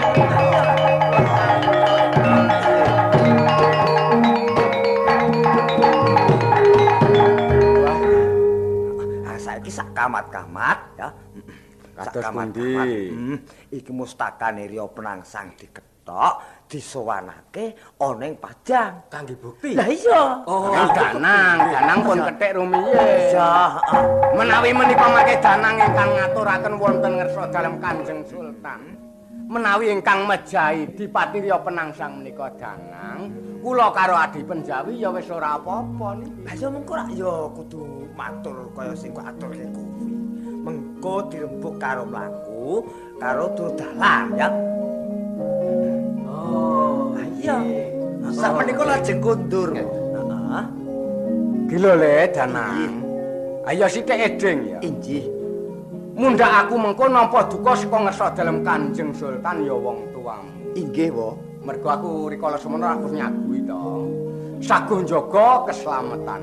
Inggih. Dadi mesti wae nek mireng kowe perang, iki ora ndadekake kersa dalem Kanjeng Sultan. Mula pomo dipomo mengko kowe didangu panjenengan dalem Kanjeng Sultan. Kowe uga matura kaya aku yen sing bisa mateni Adipati Rya Penangsang. Iki wong tuamu aku apa dene Penjawi. Inggih, Wo, mangke kula matur mekaten, Wo. Wong iki mung dienggo ngawekani aja nganti padha didukani kok, Kek. Dadi ora ono isi apa-apa ya. Oh, nggih, nggih. Oh, ndak didukani ya. Nanging ngaten Rapaju. Nggih. Minangka kangge kekiyatan kula. Panjenengan kula aturi ugi nderek sowan wonten ngersa. Ya, ya. Monggo sesarengan.